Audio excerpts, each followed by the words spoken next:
So, Secretary Gates, in your view, what can the West best do to extricate Ukraine from its current crisis with Russia while maintaining its territorial integrity?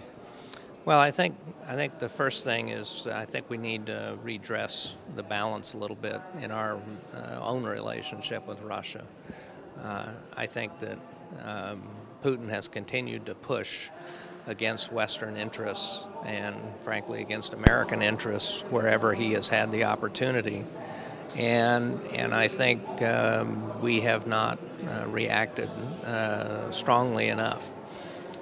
Whether it's the intervention in Syria, whether it's the buzzing of our Navy ships in the Baltic, or the continued activities in eastern Ukraine in violation of the Minsk Accords. So my view is that we do need to help the Ukrainians in every way we can in terms of, first of all, sustaining the territorial integrity of the country, but also what political and economic moves need to be made that can perhaps create greater support in the eastern part of the country for the government in Kyiv in a way that then perhaps changes the table in how we deal with the Russians. So, you were Secretary of Defense during the 2008 Georgia war with Russia.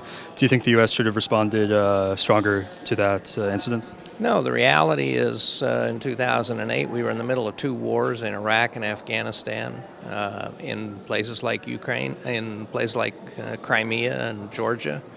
The Russians have total escalation control. They're right there, and their ability to control the military environment short of a major war with the United States is very strong. So I think we have to be realistic about those kinds of things.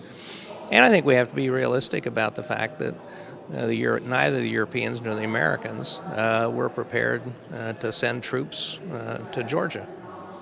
And in hindsight, I mean, what do you think could have been done differently in the lead up to 2014 when relations really hit the bottom?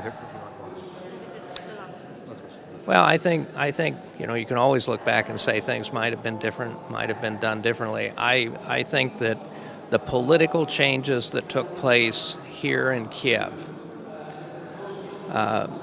were the immediate cause of Putin seizing the Crimea. He was worried, I think, that with the revolution here in Kyiv, that Ukraine was moving west in such a way that Russia might someday find itself without its military facilities in the Crimea. And I believe that he moved to prevent that from happening.